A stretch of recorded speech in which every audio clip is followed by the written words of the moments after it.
If you're in Seattle, and you need to buy or sell a home, we'll be right there for you. Because we're the realtors that you can trust. So go to ronanddonsitdown.com.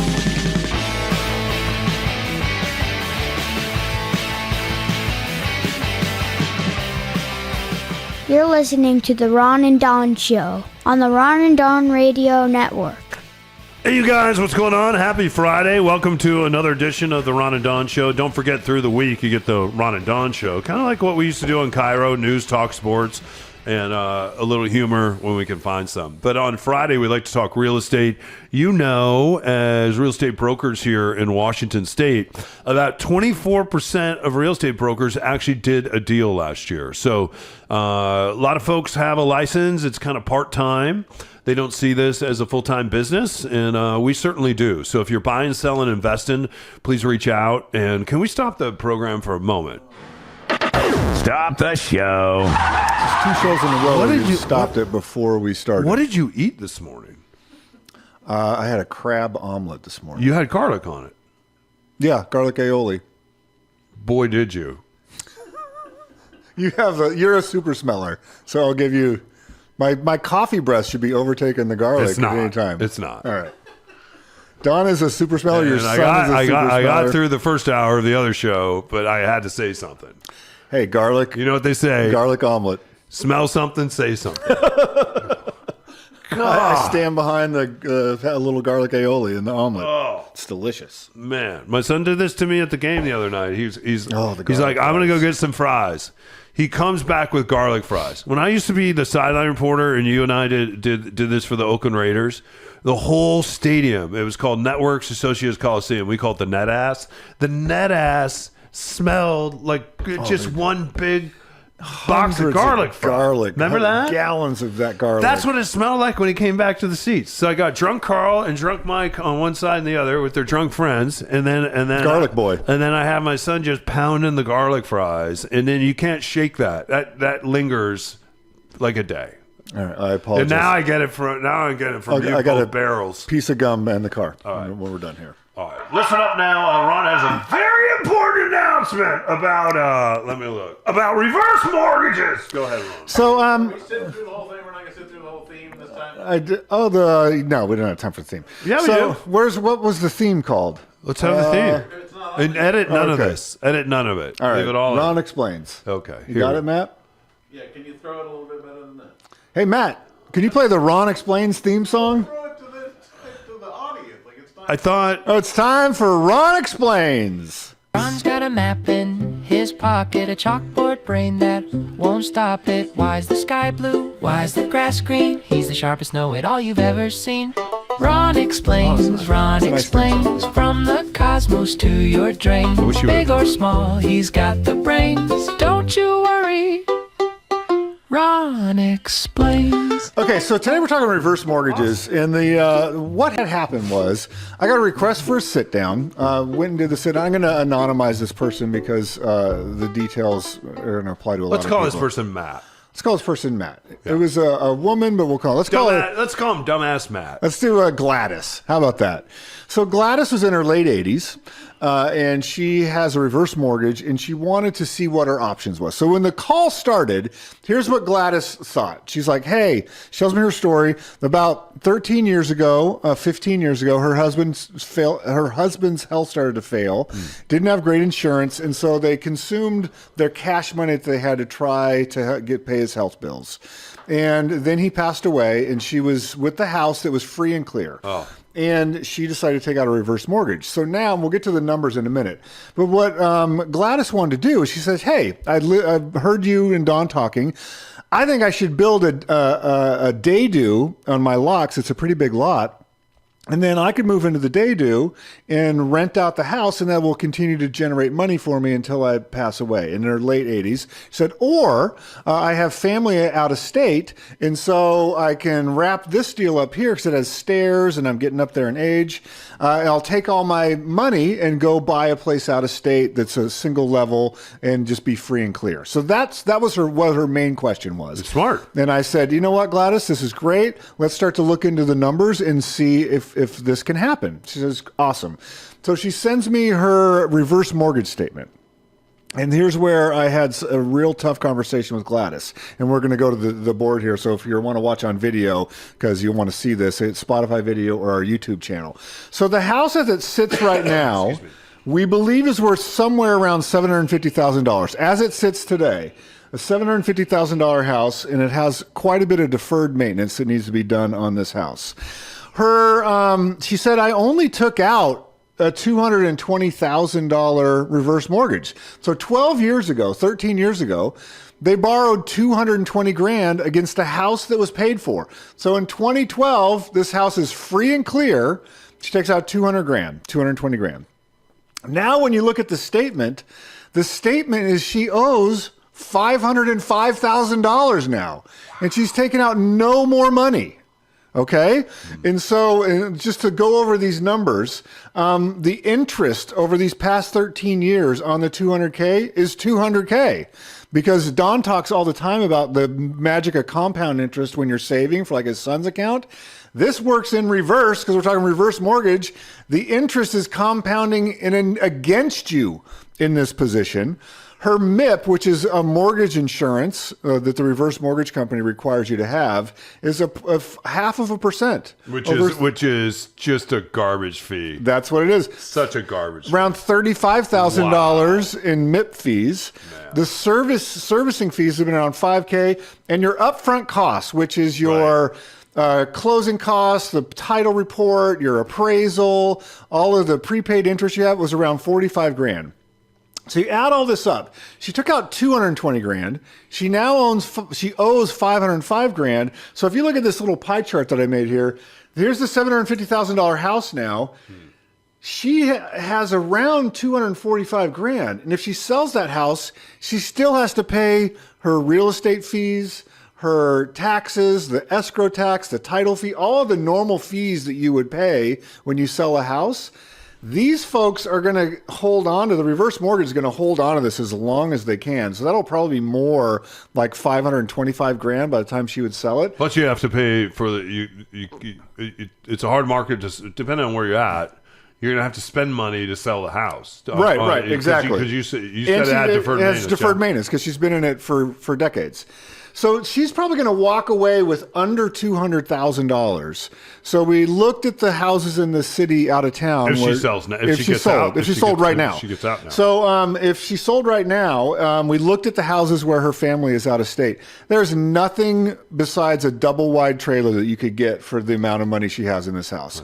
So now she's in a house where she can't go up and down the stairs. She feels trapped in this home. She cannot move because, and here's what she thought. Well, Ron, I'll take this money, buy a house out of state, and put a reverse mortgage on that house. Because by then, I'm going to be almost 90 years old. I said, Gladys, you can't do that because you have no equity in the new house. The reason why you can do a reverse mortgage is because there was equity in this house. The house was paid for. Yeah. So you can't go buy a new house and immediately get a reverse mortgage because there's no equity there. And so she can't refi really, because what are you going to refi? And she was like, well, why can't I take this money and build a daydo? It's like, what kind of daydo are you building that's going to generate enough income to live on in King County for $180,000? Sometimes the earthwork just to build a daydo, if you have to do something sizable, can be $200,000-$300,000. And they're not going to refinance you when well over 60-70% is owed to the reverse mortgage company. Yeah. So, and then the final thing is she has children, adult children, that were thinking that when mom passes away, we get an inheritance. That inheritance does not go to the heirs. It's going to the reverse mortgage company. And so that makes me so mad. It makes you mad too. It makes me angry. Makes us both angry. I was very sad for her. We walked through this. She's a very smart woman. Yeah. She's worked professionally her entire life. Her husband's health problems were such that it really put them in a bind. I feel for her. Most people in that situation are going to do whatever it takes to try to make their loved one live as long as they can. Yeah. And so you wake up on the other side now, your partner has died, you have no cash. And so it seems like a good idea to take this $200K until now we flash forward and the mortgage company, the reverse mortgage company, basically owns this house. Yeah. And so my point is like, I wish we had a Wayback Machine to go, could you have talked to us when you owned a piece of real estate free and clear? What's your advice to people whose parents are getting up there in age? We've had sit downs before where the kids didn't even know that mom and dad got a reverse mortgage. They kept that secret because I think they were ashamed that they didn't have any cash. Yeah. And then they're getting ready to sell the house and the kids go, wait a minute, there's a $800,000 reverse mortgage on this property. They never told us that. Yeah. It's a great question. When the greatest generation came home, they were the parents to the silent generation. The silent generation watched their parents come back from war or somehow participate in that war. Women that were left behind were building Crate and Gun magazines, M16s, sewing uniforms, making B-17 and B-29 bombers, remaking our Navy. They built over 118 ships. It's really incredible. Rosie the Riveter. It's really incredible what women did in this country, and it's really incredible what men did. They came home, they bootstrapped themselves. We had the New Deal. Many of them went back to school, got jobs, and what you learned is you don't talk about it. You just move on with your lives. And if you remember growing up, like I don't know how it is with your parents, like if I asked my mom or my father when I was younger, when my dad was still around, questions about sex. I once asked my dad how egg is fertilized, and he said it's with Scott fertilizer. And Was he being serious? no, but that was the only answer he ever gave me. And when I was asking, I was being very sincere. And then what he did is he brought that question up again in front of the whole family, which is kind of embarrassing when you're 7 or 8. So you never ask that question again. And I remember as my mom got older, asking her questions about finance, asking her questions about durable power of attorney, and not knowing what that was. Like, hey, Mom, do you have a durable power of attorney? You should have 3 different wills that are filled out. What do you want to have happen at the end of your life? She said that she knew those things, but hadn't told anyone, right? And so the best thing that we can do is having really hard conversations with our parents, who for a lot of us are the silent generation. And they grew up by bootstrappers, the greatest generation, hard to follow in their footsteps. And you're silent about things. You don't communicate about things. And that's what this thing was. Instead of enjoying her final years near family in a town where she would have support and community, Yeah. she feels like, oh, I guess I'm going to just stay in this house till I die. Yeah, and the time to do this and where her kids could have been helpful is when you're at the end of the life cycle with dad. Right. What is going to be kind of the plan to get mom out? A lot of times mom doesn't want to leave because even if you don't have full-on 5-star dementia, there are still a lot of people that have cognitive impairment, especially after the loneliness that a lot of seniors went through during COVID. And so what happens to this generation, they keep everything because they were raised by the greatest generation who you don't get rid of things, you hang on to everything. Also, everything in your home is familiar to you, the way that the coffee pot works or the way the microwave works or the washer and dryer. So moving somewhere else when you're starting to feel some cognitive impairment is very hard. And then also feeling like my kids are going to take me out of my home and they're going to throw me in some center with a bunch of old people that I don't want to be a part of. I always like what you say, the house is just a house. The home is where you are with your memories. Yeah, but it's really the kids that have to go in, and it can be very hard with parents that are like, hey, this is where my stuff is. This is where I want to make my last stand. This is where I want to die. This is where my partner died. Can we figure out a way to stay in this house? So she was figuring out a way to stay in the house. And she did. And the problem is now the money may run out. I'm not as concerned about there being something left behind for the kids, which who cares about the kids at this point? It's really about her. is there enough money to get her to the end of life cycle is really the question, and I guess we're going to find out. That's the questions that I asked her, and I talked to our friends at Tycor Title, Lauren's team there, helped me to go through the title report on the house and look at all of her options. And again, this is one of those things where we did a sit down. Don and I get nothing from this, other than helping a woman in her 80s. We get satisfaction from it. We get satisfaction from it, but it's not a transaction. It's just to help someone in their 80s to be helpful in this world. And so I felt that I tried to give her the best advice that I can, and I went through the title report with her and tried to unwind. There's a lot of financial things on the title that she didn't really understand what had happened. But I cannot emphasize this enough, as Don said. In 2012, this is when you have a real estate conversation. If you don't want to talk to Don and I, that's fine. Talk to somebody that's going to say, what are the real options here? Talk to Matt, and then Matt will put you in touch with us. Right. So peekaboo, I see you. We end up talking to you anyway. And so we do this a lot. It's called tomfoolery. It's heartbreaking when someone calls you after all the embarrassment has worn off and they're finally backed into a corner. They're like, okay, I tried to do this myself. It didn't work. I doubled down. That didn't work. I feel embarrassed and shamed. And so I'm beyond that. And now I call Ron and Don. At that time, in many, many instances, we can't really do much. Well, I see a lot of people that I like listening to on the radio and TV. Someone like Tom Selleck, for instance, Blue Bloods. He's always pushing these, right? Yeah. There's a lot of local radio people that push these. Is there a case where do you think a reverse mortgage is a good idea? No, because I was going to say, if you had, let's say you had a house worth $3 million and you're like, okay, well, I could take out $500,000 and I still have a lot of headroom left in that. And I'm going to say even no there, because if your house is worth $3 million, sell the house and go buy a $1 million house. Or you got $2 million of cash. Or there's different ways to pull out your equity versus a reverse mortgage. And so I think that if you had a house free and clear in 2012, that's the time to say this house has served its purpose. I raised the family here. Me and my now deceased husband had a happy marriage or a life, whatever, in this house.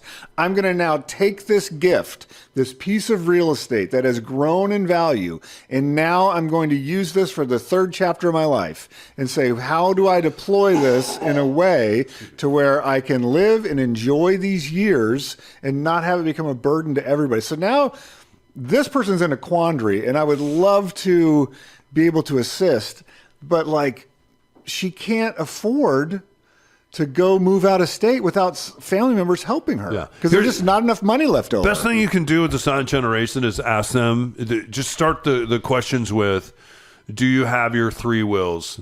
And a lot of times they don't. You'll be really surprised. They don't. A lot of my friends don't. And I always start with that question. I go on a lot of dog walks with lots of different folks. And I always ask them, where are we going to put you when it's all said and done? If we're still around, are we throwing you in Discovery Park? If you start talking to people about the end of life cycle, if we took some of the pictures that we take inside homes, and I don't do it out of privacy for our clients, and I don't do it because it's so heartbreaking, especially with older clients, it is pretty crazy. It's pretty crazy, some of the houses that we walk in, and people won't say they're hoarders, they'll say they're collectors, or however you put it. People are virtually dying on all their stuff, right? And the best thing that you can do is, if you're a relative or you're a close friend, is start that hard conversation with, do you have a durable power of attorney? And I'm going to encourage people to not do that stuff online. My friend Liz does a lot of this work. She works for attorneys that do a lot of this. A lot of this stuff that people do online, they do incorrectly, and so the judge will throw it out. Spend a little money, go see an attorney. If you don't have one, we know attorneys that we can connect you with. And then once you're on that road of kind of filling out the will, then all these other questions start bubbling up about, okay, what's it going to look like when we get 5, 10, 15, 20 years down the road? And sometimes that partner, like in my grandmother's case, she lived almost 19 more years than my grandfather did, right? Mm-hmm. And he died, she was younger, good for him. She had great legs, he said. But he died early 80s. she lived to almost be 100.